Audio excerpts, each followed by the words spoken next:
ये बात आप सभी को पता है कि इजराइल का हाल बुरा है। मीडिया को खरीद कर इजराइल अपनी जीत दिखाने की कोशिश कर रहा है, लेकिन अंदर से ऐसा कुछ नहीं है। हकीकत यह है कि अब इजराइल के लोग भारी मात्रा में अब इनकार कर रहे हैं कि उन्हें फौज में, इजराइल की फौज में शामिल नहीं होना है। इजराइल को फौज की कमी, सेना की कमी हो रही है। ऐसे में इजराइल ने अपने लोगों को फौज में भर्ती होने के लिए कहा तो हजारों लोगों ने मना कर दिया। ऐसे में गिरफ्तारी वारंट जारी कर दिया है अपने ही यहूदी लोगों के खिलाफ इजराइल ने। ऑर्थोडॉक्स और अल्ट्रा ऑर्थोडॉक्स जो वहाँ अलग यहूदियों की कास्ट है और जो नॉर्मल यहूदी हैं, जो रेगुलर यहूदी हैं, उनको गिरफ्तार करने का आदेश पारित कर दिया गया है कोर्ट के द्वारा। और अब यहूदियों की गिरफ्तारी इजराइल में शुरू होने वाली है। वहीं ये रिपोर्ट देख लीजिए, रिपोर्ट्स का दावा है, रिपोर्ट्स में खुलासा हुआ है कि इजराइल अब इम्प्रेस नहीं कर पा रहा है लोगों को वापस इजराइल लाने में। जैसे इजराइल ने पिछले कई सालों में पूरी दुनिया से यहूदियों को इम्प्रेस किया था और उनको वापस लाकर इजराइल बसाया था, अब इजराइल वापस कोई आना नहीं चाहता। बल्कि मैंने आपको बताया है कि बहुत सारे यहूदी भाग चुके हैं।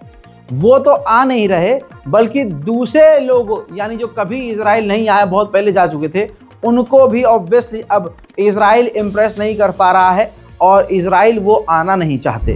नाम तो सामने नहीं आया है, लेकिन 5 अरब देशों का नाम है।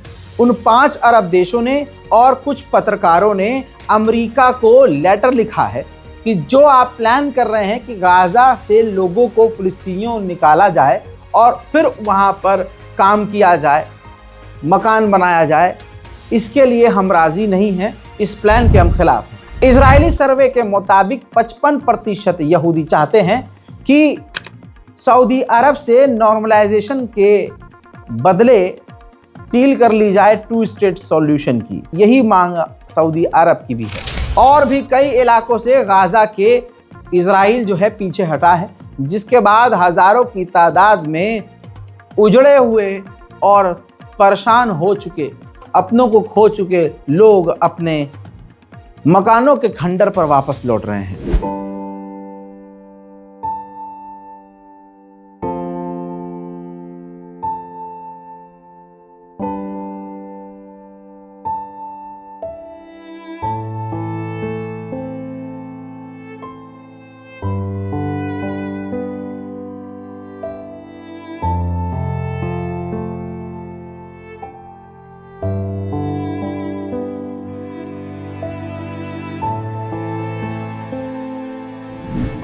कट्टरवादी नेता बेंजीवीर का कहना यह है कि नेतन्याहू जब अमेरिका के दौरे से वापस आएं तो दोबारा से गाज़ा पर हमला कर दिया जाए और गाज़ा के अंदर जो मदद जा रही है उनको पूरी तरह से रोक दिया जाए। हज़रात, जानकारी एक और है, आपकी स्क्रीन पर ये लेबनान का मैप है। आप बॉर्डर के इलाकों में, बाहरी और भरकम इलाकों में, बड़े इलाकों में देख लीजिए, जो लाल घेरा है, लाल लाल जो एरिया किया है, लेबनान के इन तमाम जगह पर अभी भी इजराइल पूरी तरह से अपनी ताकत के साथ मौजूद है।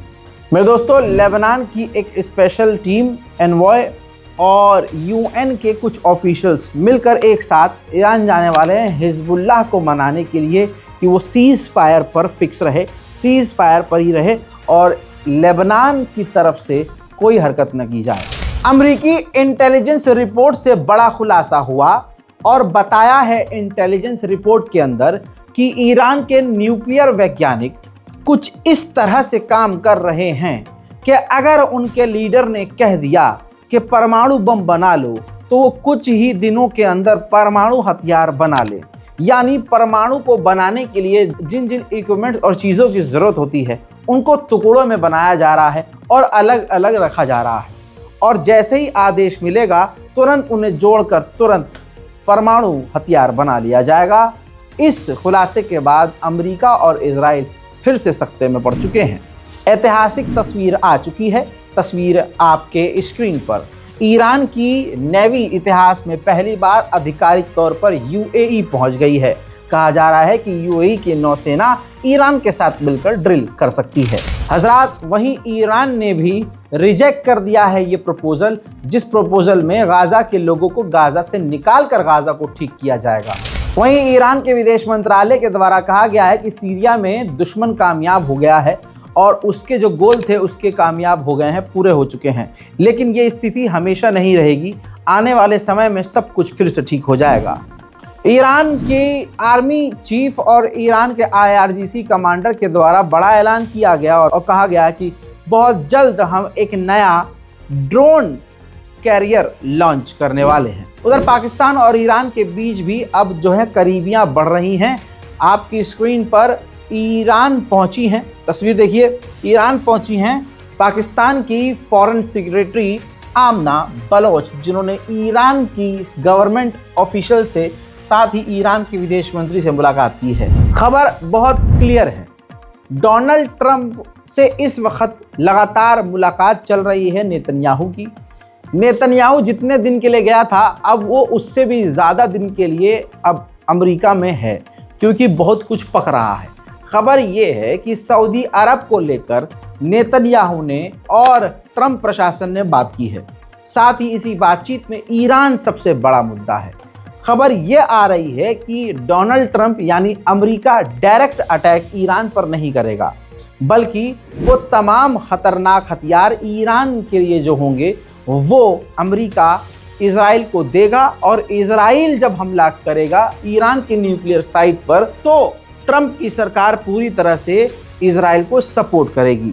हजरात, ये बात क्लियर है कि ईरान खतरे में है और ईरान इसी वजह से महीने भर से लगातार ड्रिल कर रहा है, जंग की तैयारी कर रहा है।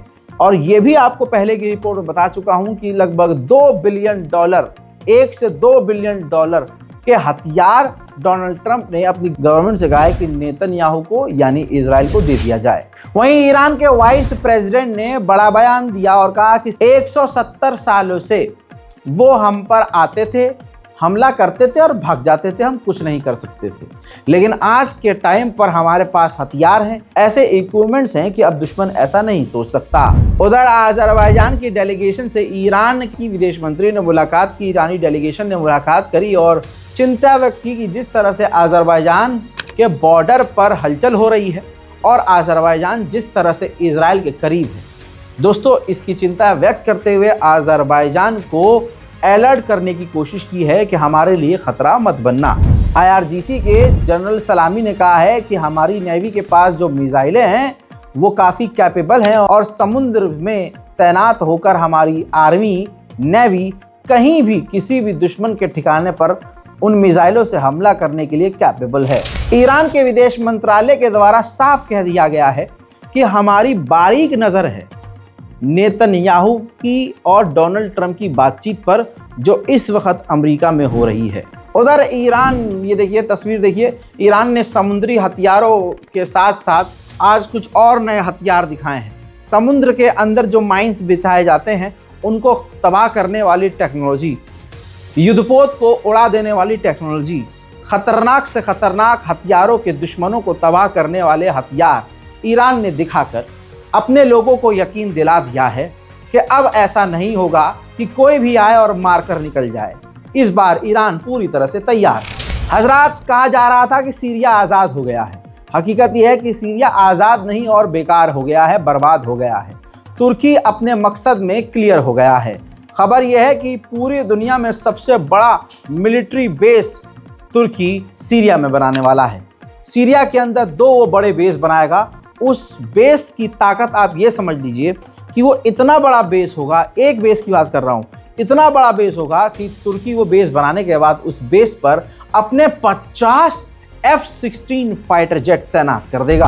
हजरात मोहतरम, जोलानी इस वक्त सऊदी अरब के दौरे पर हैं और उन्होंने मक्का मदीना का भी दौरा किया है और उम्रा किया है। तस्वीरें आ चुकी हैं। कहा जा रहा है कि सऊदी अरब में उम्रा के बाद वो सीधा तुर्की के दौरे पर जा सकते हैं। उधर तुर्की ने एक बड़ा कांड कर दिया है। PKK के एक बड़े लीडर को हवाई हमले में सीरिया में कत्ल कर दिया है। कल PKK के लीडर ने कहा था कि सीरिया के भविष्य के लिए इजराइल का सीरिया में होना जरूरी है। अब PKK की फौज के आर्मी ने कह दिया है, कमांडर जो हैं, कि अमेरिका की फौज सीरिया से सीरिया के भले के लिए न निकले। हजरात मोहतरम, सीरिया में इजराइल कुछ इलाकों से पीछे हटा है, बट लेकिन किंतु परंतु जहां जहां से वो पीछे हटा है उसने परमानेंट वहां अपना मिलिट्री बेस चेक पॉइंट बनाया है और साथ में ये भी कह दिया है कि इन जगह पर हम हमेशा तैनात रहेंगे। वहीं लगातार रशिया सीरिया से बात कर रहा है कि सीरिया के अंदर जो रूस के 2 मिलिट्री बेस हैं वो आगे उसी तरह से वहां पर काम करते रहें।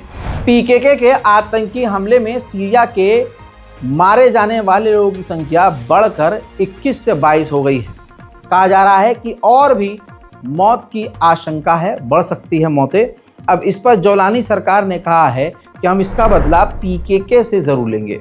इजराइल के पूर्व डिफेंस मिनिस्टर ने हिजबुल्लाह को धमकी दी है कि अगर हिजबुल्लाह ने कोई हरकत करी और हमला किया तो हम पहले की तरह फिर से लेबनान पर हमला कर देंगे। उल्टा चोर कोतवाल को डांटे। सीज फायर का उल्लंघन कर रहा है इजराइल, लेकिन धमकी खुद ही दे रहा है। लेबनान में लोगों के मकानों को उड़ा रहा है इजराइल, लेकिन धमकी हिजबुल्लाह को खुद दे रहा है। लेबनान में अभी भी इजराइल की फौज तबाही मचा रही है और लेबनान की सरजमीन पर मौजूद है, लेकिन यही इजराइल उल्टा हिजबुल्लाह को ही धमकी दे रहा है। रिलीज स्पेशल रिपोर्ट में फिलहाल के लिए इतना ही। चैनल को सब्सक्राइब कीजिए। मैं हूं रजा और आप देख रहे थे रजाग्राफी अनस्क्रिप्टेड। जय हिंद।